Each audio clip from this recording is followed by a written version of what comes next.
Hey, everybody. Welcome to the Story Builder Podcast. I am thrilled to be with Dave Delaney. Dave Delaney helps people and organizations improve how they communicate, connect, and lead. He's a keynote speaker. He is a published author, a corporate trainer, executive coach, and he has the ADHD Wise Squirrels Podcast. Dave, thank you so much for being with me. Thanks, Jen. This is awesome. I'm thrilled to be here. Me too. Now, just a little bit about you. I know you have your book that you wrote a few years back on networking, which I know is a challenge for many writers and creators, but you also have like a later in life diagnosis with ADHD.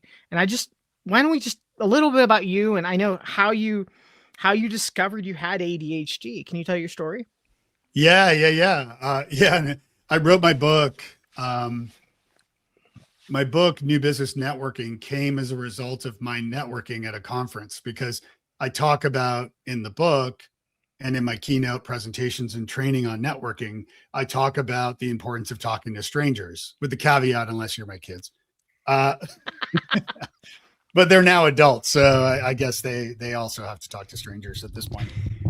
But my book came as a result of me networking at a conference, and my future publisher had a bunch of books on display, and I went over and introduced myself because I was practicing what I preach, and she looked really bored because nobody was talking to her. So I just went, and I wasn't there to pitch an idea for a book at all. In fact, my wife hadn't even heard the crazy idea at all, and she usually would hear them ahead of time, much to her chagrin. And so I introduced myself to her, and we started chit-chatting, and I knew some of the other published authors. The publisher was Pearson. Q was a subsidiary of Pearson. So I knew some of the other authors, so we were kind of talking about them a little. And she says, "What's your book?" And I said, "Oh, I don't have a book." And she said, "Yeah, but what's your book?" And I said, "Well, I had this idea stewing in my head at the time. This is over a decade ago now, about a book about networking, because it was something near and dear, it still is, to my heart. And I had an idea of writing a book about networking online, using social, using, all podcasting content and all this stuff, but then also networking in person. And I had run some networking events and unconferences over the years. And so I wanted to and I attended a million different events, both as a speaker and as an attendee. So networking is near and dear to my heart. And so, long story short, we exchanged information. Suddenly I had a contract in advance to write a book. And to my horror, I was not diagnosed with ADHD at the time. Right. This is like 10 plus years before I was diagnosed. And so writing a book with undiagnosed ADHD, writing a book, period, as you well know, Jim, it's not an easy feat. But writing it with undiagnosed ADHD is like gasoline on the fire of self-doubt and imposter syndrome and all the other fun stuff. So I will also add, and I will close this rant with ADHD, and I've learned a ton. But with ADHD, it is extremely helpful to have a due date and accountability and responsibility to hit those dates, whether you're writing, whether it's a project, whatever. You really need to know when something needs to be done by. And when you have a legal contract in advance, that also adds a little fuel to the fire to get your butt moving. And so that aside, I mean, I've been stewing over my next book for a long time, but with no contract. So, just put it up. So it keeps so rolling. That's really helpful. Yeah. So I love that insight, and that connects some dots for me, Dave, because it's like some people ask me like, well, when's this book coming out? When's that book coming out? I'm kind of like, when it's done. Yeah, right. And I think there's something to be said, especially accountability. And I think most of us fight it in general because it almost has that micromanager kind of vibe to it, where accountability, like, what are you doing? How's it going? Blah, blah. And it's like, those check-ins have a negative vibe because like, oh, I better not slack off. But the truth is you can also, working with the right peeps, you can get more ideas, get better ideas, curate the things together. It's like in my mind, I look at it almost as like extra momentum. Yeah, Like, well, that's the thing, right? Like and as you mentioned, Wise Squirrels, the podcast and community that I host, um, about ADHD, about late diagnosis of ADHD, part of the online community and the group coaching that I do through that, and also the one-on-one coaching I do, part of it is a matter of holding my clients accountable to the things they agree to do, with love and understanding, of course, but also making sure that they, hit the targets when they're trying to get things done. And, there's all sorts of different strategies for that. And both on a, productivity level, but then also on a more personal mental health level also sure, of giving yourself grace when you get stuck and things like that. it's all tied together very, very closely. And Mhm. our work and our mental health and, how we treat others, if you're snapping at everybody, that's the real telltale sign, right? It's like when you start snapping. And for me, for a while, it was when I was snapping at people in traffic. I mean, you're in Nashville. I mean, you know how it goes, and it's Yes. exponentially worse now. Yes. But when you're just snapping at people when that's pretty much the norm, that's like a little telltale check-in. It's like, "Ooh, didn't work on that project I really care about today. Have been sparing too much at my phone," Yeah. all those things. And you're like, "Ooh, it's almost death by a thousand cuts when it comes to focus, Yeah. when you're like in your energy and you're like, oh, I'm doing all these things that take, but I'm not restoring in a positive way, doing that work I really want to do." Yeah. And for me, Dave, like with these books, it's like these are big projects. These are, you know how it goes, where you're like, okay, it helps a lot to have a due date and that accountability. What kind of book are you writing? Not just I'm writing a book, Yes. because that's like that could change. When I was in Nashville, my very first one, I'm like, ooh, I'm gonna write a book about a guitar, playing guitar. No, I'm gonna write a book about productivity. No, I'm gonna write a book about, I mean, I was switching. And Yeah. talk about again, it's just a momentum killer because you're like, oh, don't have anything finished. I have all these ideas, but nothing to Yeah. show for it. Um, Yeah. so now, you had your ADHD diagnosis at 50. Yeah. What was the backstory there? What was the moment you're like, oh, wow, I didn't know about this. Yeah. So, well, it's twofold. There's like a longer version and a shorter version, but they're both pretty quick. So the short version is I was in a mastermind with Okay. two other entrepreneur friends. One I know very well and have known a long time, and the other was a friend of a friend. So I didn't really know him quite as well. Okay. But we were working together, meeting once a week and kind of holding each other accountable and brainstorming ideas for our businesses and so forth. And after several months, the friend of a friend texts me out of the blue one day and says, "Dave, do you have ADHD?" Wow. And I said, "No." And he said, "I think you do." And he said, "Because I do, and I see it in you, you should go talk to your doctor." And I was like, "All right, well, yeah, okay, I'll go talk to my doctor." And I Wow. met with my doctor, did some testing and so forth, and then was diagnosed. The longer, and this is in 2020, the longer, or excuse me, 2023, the Okay. So longer just a couple years version. ago. Yeah, yeah. So the longer version was that in 2015 or 16, I can never remember. Uh, my wife is a school teacher, so like she's been saying I have ADHD for years, and when you're a school teacher, I mean, the different You see it. neurotypes You and see it. kids. Oh Sure. yeah, Yep. and so she had said it years ago, and in 2015 or 16, I met with a psychiatrist and had a couple sessions with him, but I don't recall ever being diagnosed or even receiving any sort of communication that I was a candidate for ADHD. Mhm. Um, and so I just kind of shelved that. But fast forward to my actual diagnosis recently, Uh-huh. you know, the most recent one. When I did meet with my doctor and did this testing, he also fired up my charts, and he's like, "Oh, wait a minute. Remember you went in to see a psychiatrist in 2015 or 16?" And he flipped through the charts and he's just like, "Oh yeah," he said, you have ADHD." And I was like, oh, okay. And so for a second, I went from perplexed to angry to Yeah. like, whatever, all in about 30 seconds. Cause at first I was like, angry really? for you. I was angry for you. That was like, why did you not mention that?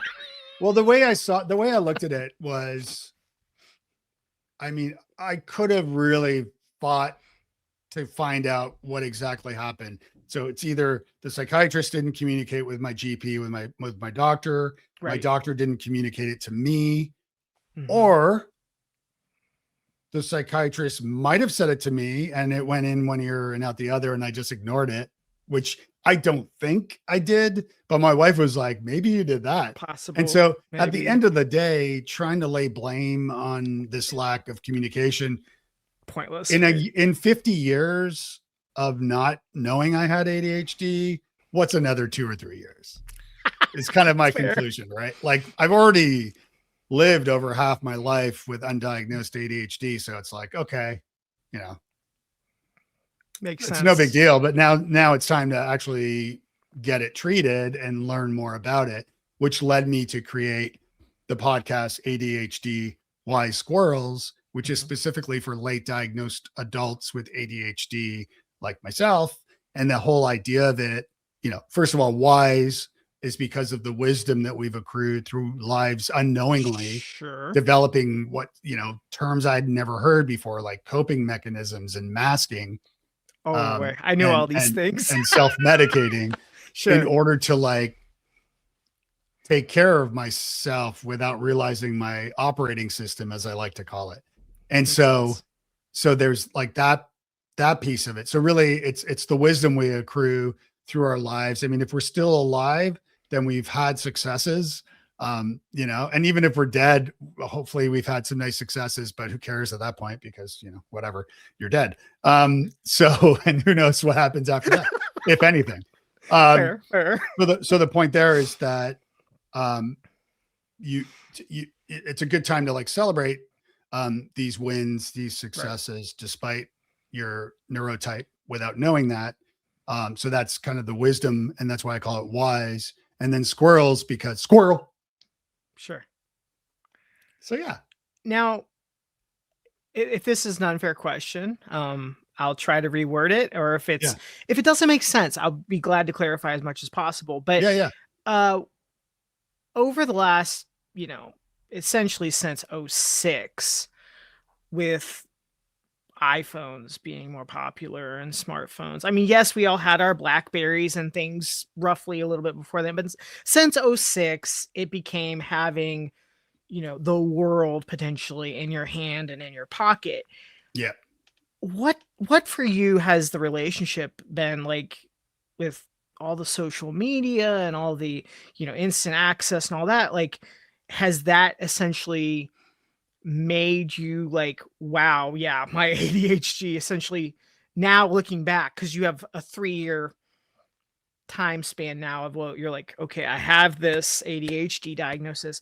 Can you look back and be like, holy cow, this is like giving the kid a box of dynamite? Or, I mean, do you view it differently now as you look back and say, okay, my phone, oh my gosh, like, dude, what are you doing to me?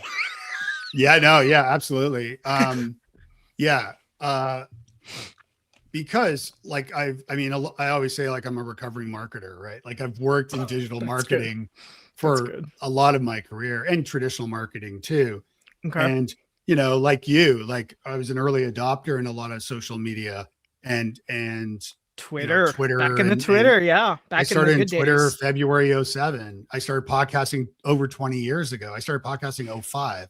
So remember. like, you know, I think I just celebrated like 20 years or something on LinkedIn or whatever it is. And of course, for those perhaps younger or newer to social, it's just not what it once was. So I should also add that, right? Nowadays, it's, you know, greedy algorithms and nefarious actors and propaganda and mis and disinformation and all that stuff. So I've become quite jaded with the state of social, but I'll put that aside.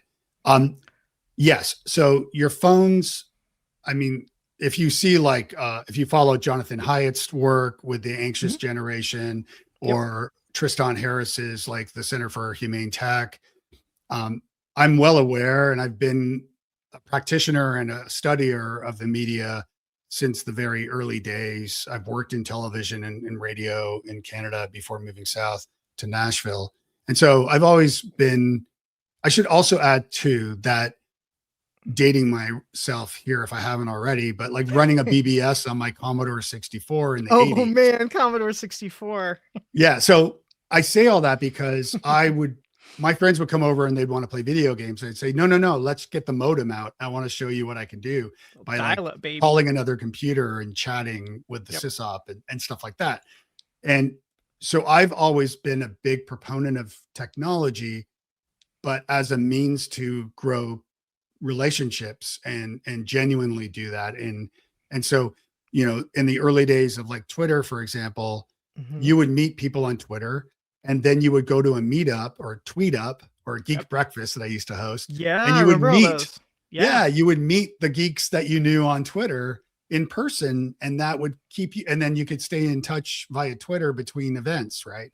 Or the flip side of that would be like to go to like a conference like CES or South by Southwest or New Media Expo or whatever. And you would meet other people and say like, who are you on Twitter? And you'd connect on Twitter, and then so either way, there'd be like a human connection a lot of the time. And that's when the relationships became magical and more solidified. And that's what I wrote in my book.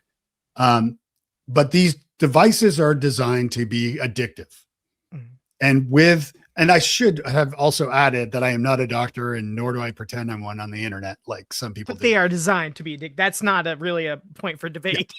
That is not. No. Yes, they are absolutely designed, both the actual physical devices, but moreover, the apps and operating systems and so forth are designed to be addictive, right? You get the slot machine action, you get the sounds, you get the notifications and all these things. So like it's hard for anybody not to become addicted to these devices, right? Absolutely. But you add a major factor is like with undiagnosed and untreated ADHD, your life expectancy can be up to 13 years less. Wow. And part of this is without diagnosis and treatment, right? So if you don't know you have ADHD, that's untreated ADHD, unknown ADHD, and that can wind up you can end up in problems. One of those problems can be addiction. Because as an ADHDer, again, not a doctor, but my understanding is that we don't lack dopamine so much as we lack the functioning dopamine receptors to receive that dopamine. And so we look for ways to get a lot of dopamine, and those could be good or bad. Merrier. Yeah. Right. And so that can lead to addictive, every time you get a notification and someone's replied, or you've gotten a like or a follow or whatever, even though those are, ego metrics or vanity metrics, very much, it's still, you get a little excited each time. And that's a little rush of dopamine. And that adds up over time, just like pulling the slot machine. Right. Yeah, absolutely. And so they're designed to be addictive. So yeah, it's a long-winded way of answering your question, but yeah, I mean, no, that makes sense. So neurotypical people can easily become addicted to technology. I would argue many are, but I think with untreated, certainly ADHD, we can be prone to that. Makes sense. I realized, and I kind of connected the dots more recently. Again, I think I have ADHD. I've taken the test on your website, which I'm sure I'll link to here and put it in the show notes. Where it's like, oh my gosh, every single one of these, I'm like, yes. And I'm like, I thought everybody was that way. And I thought it was pretty fascinating. Yeah. I thought it was the norm. And I'm like, if I go to my doctor, which I'm not opposed to, it's just, I'm like, if I go to my doctor, they'll give me medicine that'll make me not feel like me, is the thought I'm having. Yeah. And then I won't be as, won't feel normal, I guess, is what I keep thinking is the best way to phrase it. And again, know. Yeah. And I just to address that, like and again, not a doctor, right? Sure. So, but so I'm on like stimulant medication, and I'm also on anti-anxiety medication, because that's something I've learned about myself through therapy, through this process. Anxiety and depression are both the most common comorbidities that can come along with ADHD. So it doesn't mean that if you have depression diagnosed, it doesn't mean you have ADHD. However, if you have ADHD, there is you might very likely somewhat likeliness that you may have a comorbidity, like anxiety and depression. Also, to a lesser degree, bipolar, OCD, and other things that can be strange bedfellows that come along with ADHD. But again, I think I'm losing my train of thought. I don't know. Rope it back in. Help me land the plane. No problem. And I totally lost what I was saying. I have anxiety and depression already. I'm like, well, that's, and I think the biggest factor too is like, hey, are you taking care of yourself? Or are you just assuming, hey, I don't need help? Yeah. And that's a very different mindset. And we were talking about the stimulants, right? So, stimulants, and again, working with the doctor first and foremost, but stimulants are quite safe. You can just stop taking stimulants anytime. Anti-anxiety and depression medications and things are not typically something you just stop. It's, in fact, I think, unsafe to do that. Again, talk to your doctor. But with stimulants, for example, with ADHD, you can take a day off or take a week off or use them as you need them, kind of thing, right?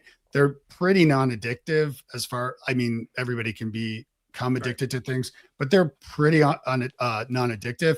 Ask any ADHDer if they ever forget to take their stimulants. They will say yes, which is a good sign they're not addicted, because if you're addicted, you will remember, right? No, real fast. So they don't change your personality. What they do, in my experience, is they help you slow down and process information better.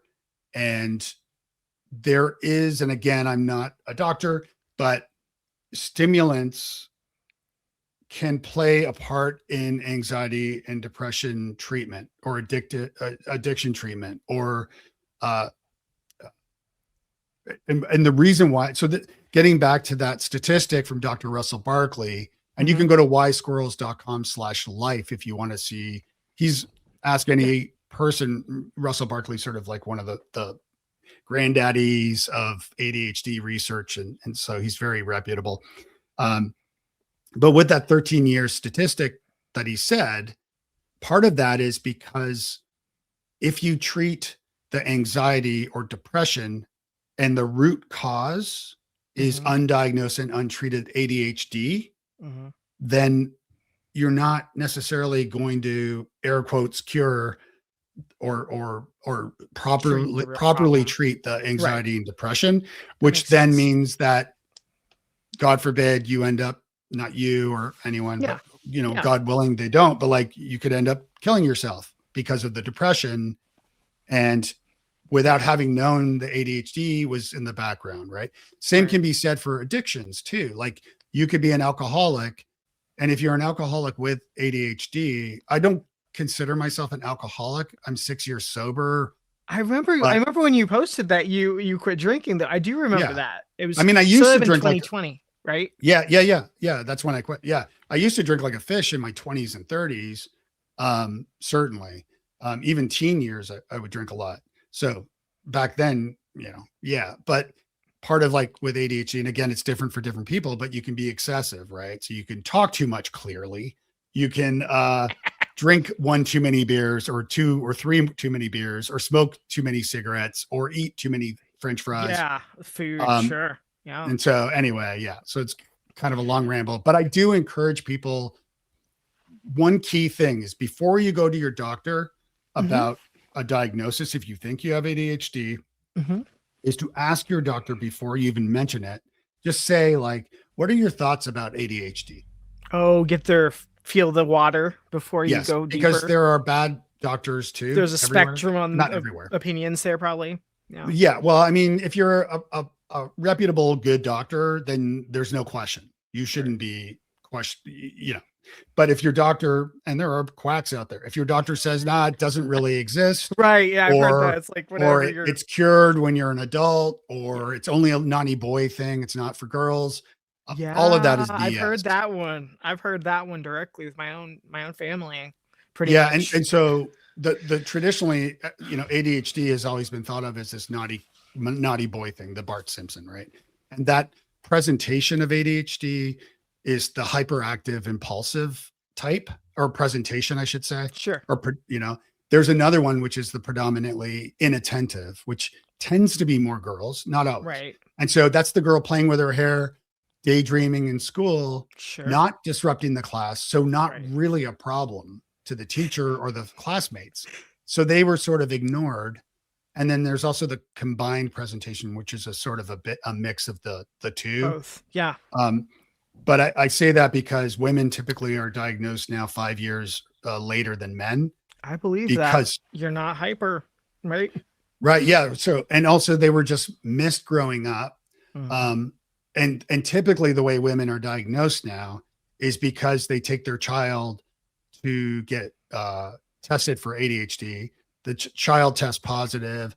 They start going through, how they're going to help their child. And they're like, wait a minute. That's and I should You've been listening to my walls in this house, you Dave. Oh, I'm gonna give you one more little pearl of wisdom here. Then you're gonna be like, what? It's almost as heritable as height. So that means that if you have one or more of your children has ADHD, it's a high likeliness that you or your spouse or both have ADHD. And it's also highly likely that you or both of or that your mom or your dad both also, or one probably had ADHD, which also can then account for the trauma that you might have faced at the hands of someone who was not diagnosed and dealing with ADHD. Right. Especially with adult diagnosis being much more rare. That makes a lot of sense. Well, it's more common now, though. It's a lot more common. Right. Historically speaking. Yeah. Yeah. Historically speaking, yes. I think now, like since the DSM-5, I believe, which is the last kind of, the Bible of mental health. Yep. Now they have the parameters. It's much more clear in there in the instruction, at least for physicians, and to be able to diagnose folks or adults as well with ADHD. So I think it's made it more acceptable. And we're also living in a time where mental health is something we take seriously now, and we're removing stigmas. And even though not every person running things is helping, at the end of the day, though, we do live in a better, more open society. Awareness is definitely aware. Yeah. Other than medication, obviously seeing your doctor, getting that official diagnosis, what has helped you personally the most? Obviously you mentioned, accountability, having due dates. What's helped Dave function better? Yeah, I think it's a combination between, my podcast has been fantastic because beyond my therapy and all that stuff, my podcast, I'm now at 70 episodes, speaking with ADHD experts, and, so there's that. So that's been helpful just to learn about this stuff. But for me personally, I think mindfulness and meditation has been probably the most helpful beyond therapy and medication. Because in 2020, I started meditating daily, and I have a daily practice, and have interviewed some incredible people about the topic. And I think I'm just a better person in general because of studying meditation, which the more you meditate, the more mindful you become. And the more mindful you become, the less likely you yell at the driver cutting you off. Right. Or whatever. Or get frustrated or whatever. Over. Yeah. Yeah. And by learning this, you can slow down also. And then, like I said before, give yourself grace when, you're out of steam for the day. That's okay. It's okay to wrap up early, or it's okay to work 5 minutes. If you set, this is one of the hacks I've learned, is if you just set 5 minutes to work on a task. And then let's say it's inbox 0 for 5 minutes, or writing your outline for 5 minutes, set your clock 5 minutes, And then Yeah. after the 5 minutes, you're done. And you should celebrate. You did it. Yeah. What's probably going to happen, hopefully, is that the 5 minutes will be like, well, that was fast. I'll do Keep 5 more rolling. minutes. Keep it or 5 more rolling. minutes. Yeah. Right. And you can keep working on it. And next thing you know, you've got the project done or half done or whatever. But again, if you don't, that's okay. Yeah. You did the 5 minutes, go eat a donut or have a something coffee to celebrate, right? Yeah. or do something. Yeah. Go walk your dog or something. I have to chuckle because this is like so tied to productivity. Like this is like right in that productivity realm. But again, we're the same person. Once you learn more about yourself, get to know yourself better, become more self-aware, all of a sudden you can create better, you can work better, you can do more. Yeah. And I've even noticed, David, it dawned on me as we were talking, like I have several friends who've just been like, hey, I deleted Facebook. If you want to contact me, email me. Yeah. Or I deleted Instagram. If you want to contact me, hit me on this because I ain't there.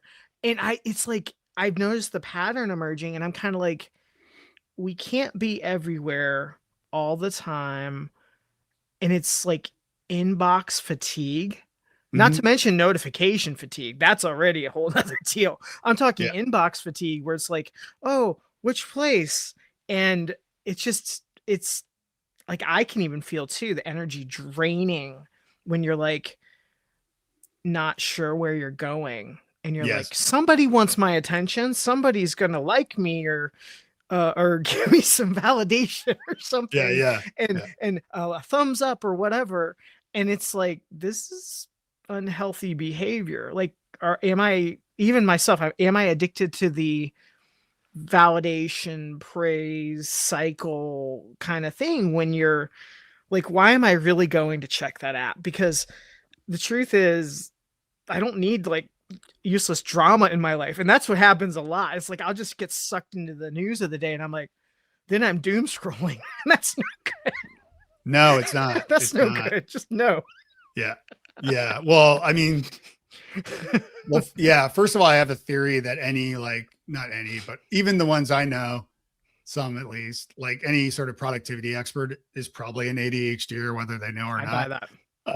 I have a crazy notion of that. It could be wrong. Having worked with a few, I can tell you, I think there's common threads throughout. Yeah.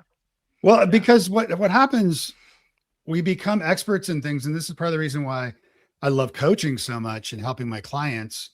I should add, by the way, that I have a free coaching session for anybody if they're interested. Complimentary. Yeah. So like just sign up and if it's a good fit, great. And if not, that's okay. But I say that because, I find that like a lot of us struggle with we struggle with something and we go out of our way to try to solve that problem. And then, like you said earlier, even though you're not diagnosed or anything, but like you assume that other people have the same challenges that you have. And again, totally. ADHD is common. It's never the same exactly for any two people. So there, as I said, I mean, it is an acronym. There are those three different presentations, the one type of ADHD. I should add that ADD and ADHD are the same thing. ADHD is just the new name. Right. Just to in case people are asking. Yeah, because there can be confusion. I appreciate you mentioning that. Yeah, I know it gets a little fuzzy on some of these things when you call them different. Yeah, words. I mean, they're the physicians or whoever they are not branding people at all because it certainly confuses things. And who knows, they might change ADHD to something. It's had multiple different names over a long time. I mean, I think addressing the challenges and with productivity as one of them, I think, and then getting back to the social media piece of it, I think I wrote a blog post not long ago called "The Power of Proximity." Mm-hmm. I'm a big believer that the future of relationships is in person, right? Face to face. And that nowadays we are really at the mercy of algorithms. So like I was just speaking to a friend and we were close friends, but we haven't talked in a long time. And he's like, I haven't seen you on LinkedIn at all. And I'm like, dude, I post on It's LinkedIn the algorithm. every day. Yeah. I'm like, how do you not see it? But it's the algorithm. Yeah, right? totally. And so we're really at the mercy of whatever the algorithms are designed to do. And Facebook is notorious. And there's studies about this where if it's a negative story, you're going to see it more likely. So front and center. And it's just going to stir your emotions. And so something I write and talk a lot about when I'm talking about this topic specifically is that if you see something on the news or on social media or on a Reddit or a website or whatever, if you see something and it makes you angry or it makes you scared or it makes you sad, pause, be mindful, pause for a moment and think, what is the source of this story and what's in it for them? So if a friend of mine posts something that his dad just died, okay, obviously the algorithm's showing me that because it probably is. You interact with that friend potentially. Yeah, sure. Too. Yeah. Right. Yeah. And that's fine. But if it's a story, like an example of this was that there was a recent school shooting in British Columbia in Canada, which doesn't happen very often. So terrible. Yeah. And so I saw the headline and right away as a Canarican now, former, Canadian, born and raised in Toronto and living in Nashville. I almost clicked the story and then I stopped myself because I paused and I thought, what information from this story, like how can I help in this situation? Can I? No. Does it help me to know the details of the shooting or the shooter or the victims? With all due respect, of course, to the victims. Right, of course, It's not to say I'm apathetic or heartless. I'm just thinking like this is across not one but three countries. And right now there's nothing I need to know here. And so like, and I mean, just turn on the news and then turn it off right away. Right. Because most of the news is just right. You could easily just really, and people do. I mean, that's how we got in this mess about democracy being under attack right now. Right. And we could very well lose democracy. It's a slippery slope and it's not going well. And again, like stay local, focus on local elections, follow on local initiatives. It doesn't mean to be ignorant, but I listen to like the Canadian Broadcasting Corporation, the CBC, is a reliable media. So same with Reuters is reliable. The BBC is reliable, pretty unbiased, all three, in the grand scheme of things. Sure. But I listen to like on CBC, they have a podcast. It's a 5-minute hourly newscast with a slant to Canadian news, but also it's world news as well. I'll listen to that once, maybe twice a day. Yeah. 5 minutes. And that's all I really need to know. As far as nice to stay more big picture.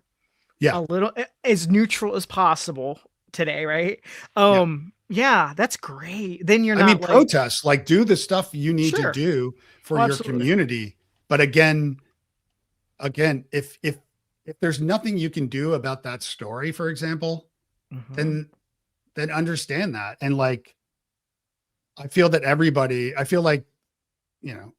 like every minute is a presidential campaign in this country and has been for years. Sure. And it's like, oh my God, like I know who I'm voting for in the midterms. I know who I'm voting for the next election. Why keep it going? Assuming we have one. But if we do sports, Dave, it became like sports. It became like, this is, cheering for the Predators or the Titans or the Browns or whatever. Yeah. Yeah. It's entertainment with serious ramifications. The other big picture thing to consider, you're not writing your book when you're doing all this doom, what I'm saying? All this doom scrolling and deep diving and, rabbit hole falling or whatever you want to call it. Especially me. It's like, if anything, I'm just getting a little irked or ticked off and, you're not in a good space.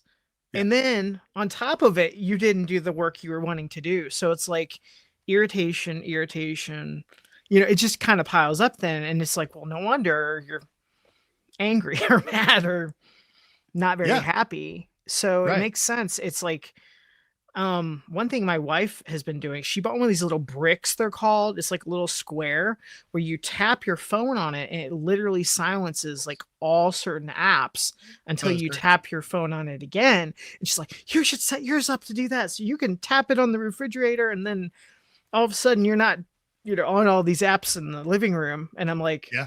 yeah, but that's more work to do. I don't want to do all that. Now I'm like, talk about proactive. It's smart because then you can save, you can actually be present. You can actually Yeah. talk to Yeah. people versus like, yeah, like, Exactly. Yeah. no, I'm helping the family. I'm shopping for toilet paper while I'm talking to you. Yeah. If you have a partner or a spouse and you both agree that you're spending too much time on your phones and you're in bed at night perusing whatever, a great thing to do. I've done this once or twice. I don't do it regularly, but a good thing to do is to switch phones with your spouse Mhm. and on the different sides of the bed or whatever, Mhm. so that because she's not going to be tempted, hopefully, to use your phone and vice versa. So like you're less likely to pick it up because a lot of times people are like, "Well, That's I need my good. alarm clock," or That's what good. if one of the kids calls or something, right? Yeah, or the text or something. Yeah, Yeah, exactly. yeah. So, but Exactly. I think 9 times out of 10, all those like scenarios, like I'm old enough, you're old enough to remember a time when I've been rewatching old movies and stuff that I really loved.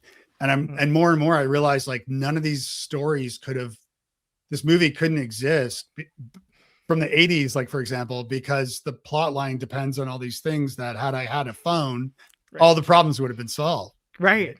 Yeah. And so it's interesting, but yeah. So there was a time when we didn't have phones and Right. we did okay. That's We why made I it this put far. no, I agree. It's like even just pre-apps Yeah. is kind of my angle. I like to put a lot of stuff in like 2005, 2006, right before all the apps and everything really hit. Yeah. And because once all the apps came, it was such a game changer where it's like, uh, everybody can track you by cell phone triangulation and all the But that was data. fun. I would play Yeah. like Foursquare and these other like games where like location based games where your friends are and stuff. And I know kids still do that with Snapchat, or not just kids, but Mhm. and or Snap, I guess. But yeah, I think yeah, I think yeah. I mean, and it's not to poo poo phones entirely because I mean there are a lot of great features of a smartphone too, but it's just that you need to be mindful, again, being mindful of what and have your phone That's good. set up. My phone goes black and white a lot of the time, so there's no color. My phone's Don't wanna look at on, that. do not disturb when I'm working during the day, with the exception of my wife and kids. They can call me. Right. Um, the screen time app is set up. I like, I haven't used it in a while, but I used to use Freedom a lot, which I really love. I remember that one. Uh, Yeah. yeah, yeah. Um, so there's a lot of different ways that you can curb the notion of having to pick up your phone constantly. But it does take gumption to put those guardrails in place to try to limit your use. So Yeah, absolutely. Now, just in closing, I know you have the free test on your website that I'm going to link to for the ADHD. It's like a screener. It's not an official diagnosis, just a screener to say, hey, you can use that to kind of start your conversation with with your doctor. absolutely, yeah. Um, And I and don't you, see the results of that either, by the way. right, So it's like I have totally no, confidential. yeah. So yeah, if you can go to ysquirrels.com and you'll see it in the top right corner there. And you also mentioned the complimentary coaching call on your website. I believe that's on your futurefourth.com, right? Yep. Or Y Squirrels too. Or Wise There's a Squirrels. link Nice. there. Yeah, both Awesome. websites has that. Awesome. I'll link to those. Any words in closing that you'd like to share? I really appreciate you, Dave. Thank you so much for this amazing, fun conversation about Yeah. serious topics, but I think they can really help a lot of other people. So I love it. Yeah, yeah. Thanks, man. Yeah, I mean, I just encourage people to yeah, if you think you might have ADHD, go talk to your doctor and get a proper test and diagnosis, and and, you know, follow that path, get the treatment you need, whatever that looks like. And, you know, again, Wise Squirrels, I have 70 episodes speaking with, you know, 100,000 downloads last year, almost just under. Awesome. So the feedback has been astounding, and I'm trying to do that to help remove stigmas and educate people. And then, you know, feel free to reach out to me. Yeah, if you have questions about any of this stuff, you know, I'm an open book. I have a Substack for Wise Squirrels as well that you can find from wisesquirrels.com. So that's a good place to go, and you can reach out from there. Love it. Love it. Thanks again, Dave. Appreciate you. Thanks, Jim. You bet.